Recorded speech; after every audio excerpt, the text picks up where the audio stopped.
BSnBEER Media, in association with STWF TV, the podcasting network. We present to you BS and Bourbon. And now, here's Craig and Dale.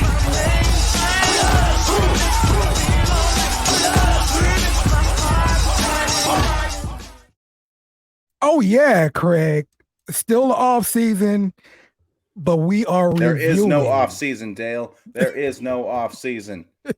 We are reviewing the 2019 draft. Craig, just off the top of your head, what's your feelings about this draft? Whew. So I didn't realize how bad it was gutted. Like, there are garbage just places to pick. So when you consider how bad our picks were, I think we actually did okay. I love Eric McCoy. So I mean, this draft, man, it's not great. But if you get a starting caliber player that you know you can build around, I mean, that's something. And we're going to argue about CJ GJ a little bit. Okay. We're going to argue about Caden Ellis a little bit. I have very strong feelings about both of those players. But I had to be reminded who Alizé Mack was. It sounds like a liquor you'd have on the bar top right next to the Hypnotic. You got the Alizé Mack. Yeah. It's Saquon Hampton. I kind of remember that name. Yeah, I mean, we'll get into it all. But man, first blush, man, we went all in 2018 in that year that we definitely should have won the Super Bowl, and we it looks like it in 2019's picks. Yeah. Blame Davenport for not. I mean, blame Vinovich, but Davenport was part of it. Well, yeah, because I still believe we had a better wide receiver. We offense looks better and we do our thing. Imagine that season if instead of the ghost of Ted Ginn Jr., it was DJ Moore taking those plays. Exactly. Oh well, it didn't happen. So it didn't. Oh man, what a bummer. Let's get into this draft, Craig. 2019. We did not have a first round pick because we traded away that first round pick for the rights to draft Davenport. And so our first pick in 2019 was in the second round, and we went with the center out of Texas A&M, SEC guy, Eric McCoy. A&M is barely SEC. I still don't SEC. count them. So are you going to start counting Texas and Oklahoma now too? Hey, might as well. Man, no first round pick, no third round pick, no fifth round pick. This is just brutal. And despite how brutal those picks were, Eric McCoy is a hell of a player. He's really good. The things that he struggled with most throughout his career were when he had to make the line calls. His best seasons were with Breeze when Breeze did that. Now with our new quarterback in the building, Derek Carr, Carr is taking those responsibilities away from him. He's going to be able to kind of play a little bit more freely. I know the Underhills of the world have already talked about this, but we record late, so we're not going to break all the news. I love him. I build around him. He's going to be here for a long time. Yeah.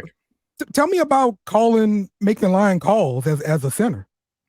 Yeah, so most of the offenses that I've played in, the actual protection scheme is called out by the quarterback. The only things that we're doing as the center is we're communicating with our guards and to our tackles. So there's where the mic is. That's where this guy's creeping up. Watch this guy. Okay, well, there's two guys. You know, they're stacking the gaps over here. We got a fan left. We got a fan right.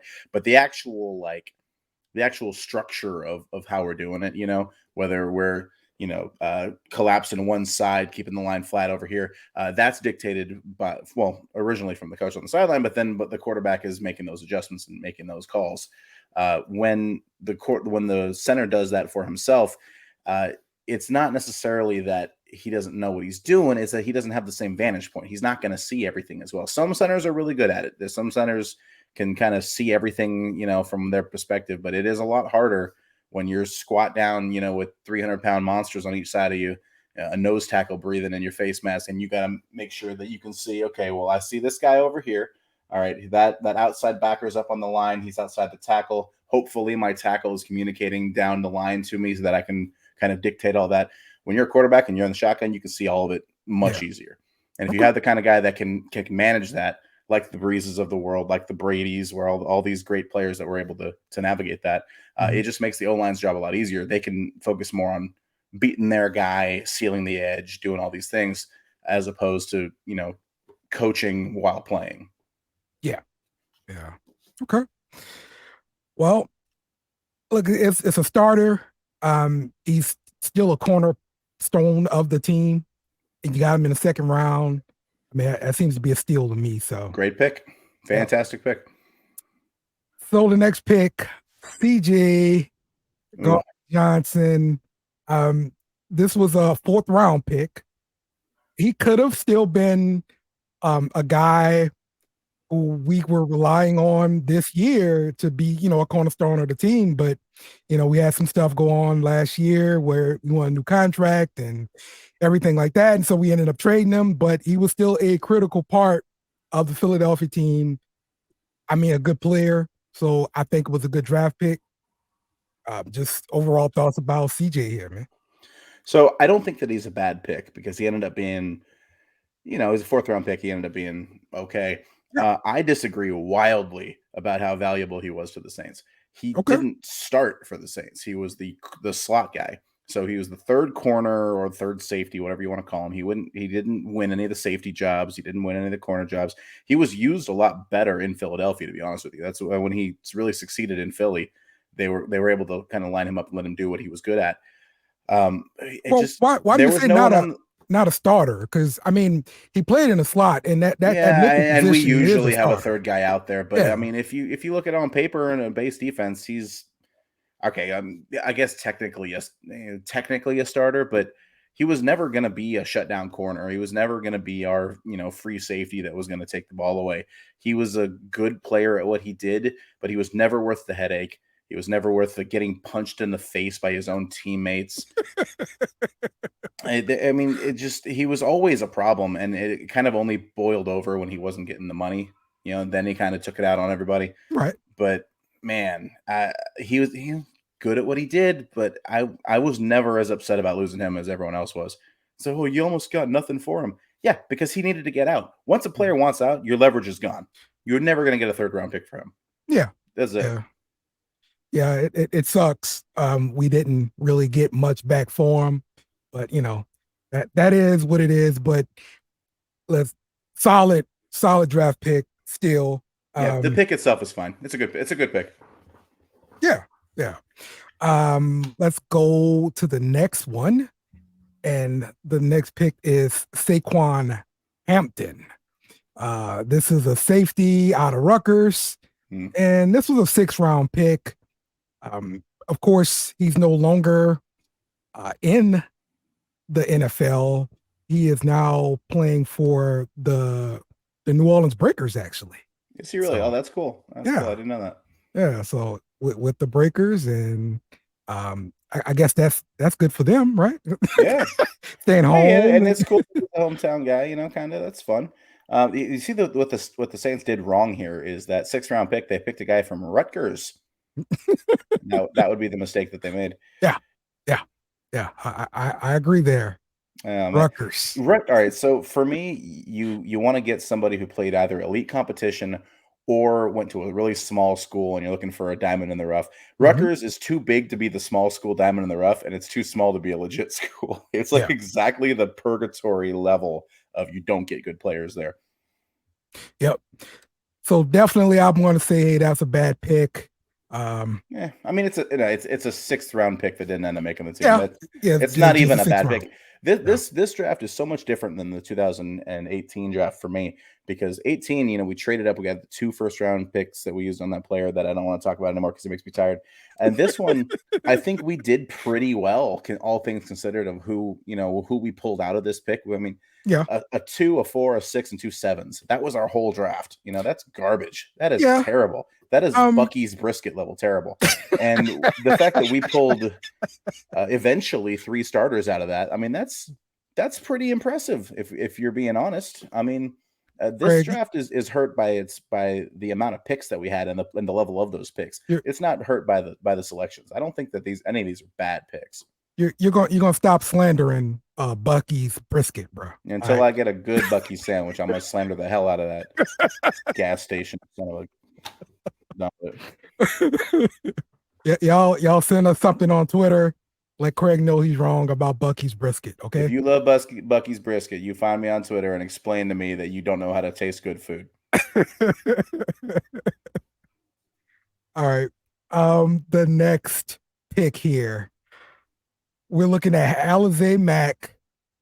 This was a tight end out of Notre Dame in the 7th round. Fighting Irish, yeah. Yeah. So 7th round pick, Alize Mack. I was excited when we got him because, of course, some highlight I saw at Notre Dame made me think, hey, this guy's gonna be the next Irv Smith.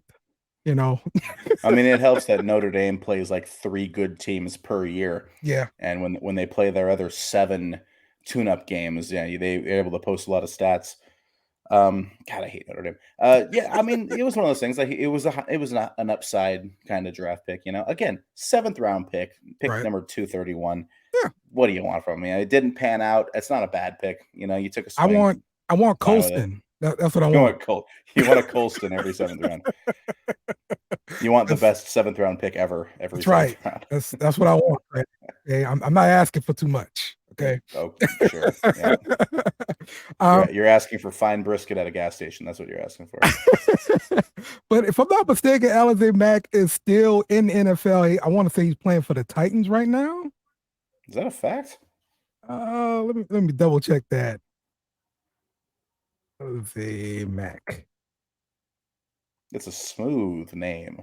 Oh yeah. You go to the bar, you use a fake name, talking to the girls. I can see, hey, I'm Alize Mack. Yeah, Tennessee Titans. Oh, look at that. Man, looks pretty good. That's a good draft right there. Yeah. So he's still in the league. I think that's good for the Saints drafting him. So it's a good league. Again, it's a good dude. This draft is way better than I thought it was. Looking at it, this is a good draft. He didn't really make our team. Like, I want to say he was on practice squad for a little bit, and then he was on like Kansas City after that. So, well, I think if I'm not mistaken, in 2019, this is right around when we got Jared Cook. Okay. So they might have just been harder to make the team at tight end. There. I think we still had Josh Hill, maybe. So yeah, probably so. It was probably a little hard. Peyton loved Josh Hill too, dude. So. Yeah, he did. Yeah, he did. So yeah, it was just harder to make the team at tight end at that point. Yeah, still a good pick. Well, yeah, 7th round pick, still in the NFL. 4 years later, good pick. I guess this one's probably going to be the most controversial one because it's Caden Ellis, another 7th round pick, linebacker out of Idaho. This guy pretty much did the Trey Hendrickson. In the contract year, he shows up, balls out, and he gets money elsewhere. And we decide not to give him the money and keep him in house. So we're going to see if we're right about that or not. But your thoughts on Caden Ellis? So this is another guy that Saints fans on the whole like a lot more than I do. Okay. Because I think he got the good sack numbers and he was very good at pass rushing in those situations. But he was only on the field because somebody got hurt. He was only going to be on the field this year if somebody got hurt. We don't play 3 linebackers out there. So you're going to have Demario Davis and you're going to have Pete Warner. Which of those 2 guys are you going to bench for Caden Ellis? You're just not. Okay. And how often do we got 3 linebackers on the field? It's just not something that we do. True. And he could be a great player, and I don't think that he is, but he could be a great player. But if he's not going to be on the field, what's it matter? Why are we going to break the bank for this guy? There were other places to spend that money. The Saints have made some really calculating moves this offseason, and in a lot of ways, I think for the better. But I don't know that he would have been.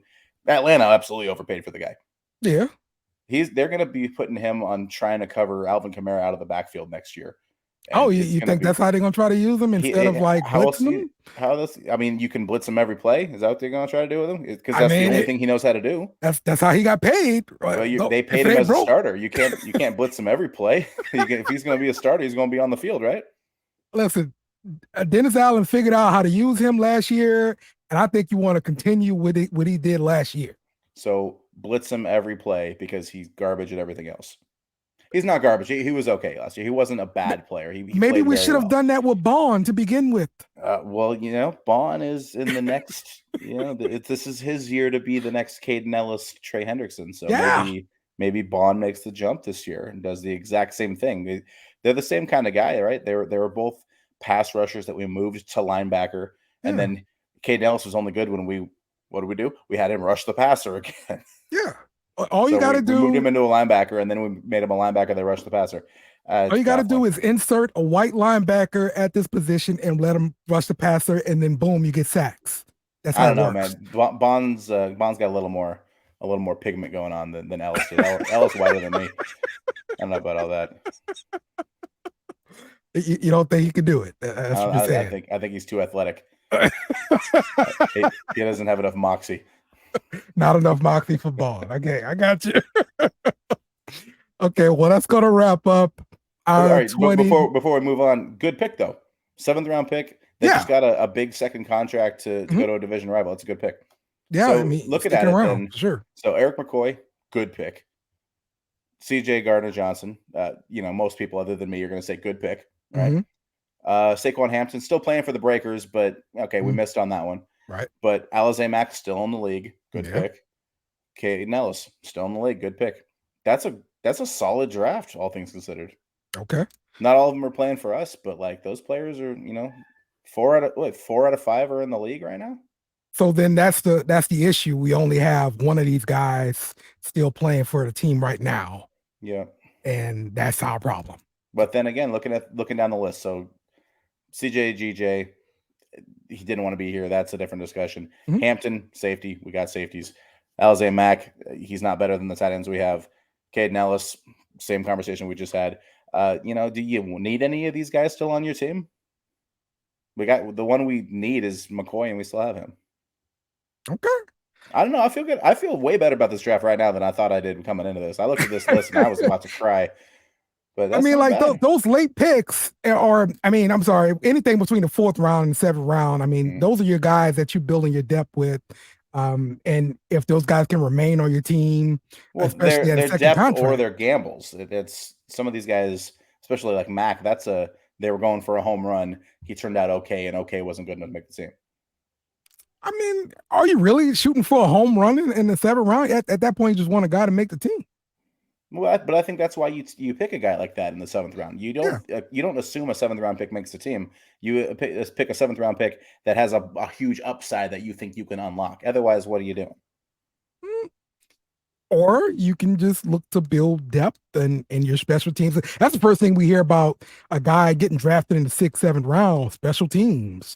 Oh, he's going to be great covering kicks or something like that. The Saints do appreciate their special teamers. Yeah, for sure. Okay, well, that wraps it up for us. Reviewing the 2019 draft. We'll be back with another topic at some point for sure. And look, the season is coming up, and the beer run's going to be back, and we'll see about the big show. But for sure, BS and Bourbon, beer chaser. Thirsty, so we're getting the beer run back up soon. Oh yeah, but we're going to be doing those things for sure. So, all right, I am Dale. That's Craig. We'll see y'all later. Remember to follow us on Twitter and Facebook at BS and Beer Media. Also smash the like button on YouTube and share with friends.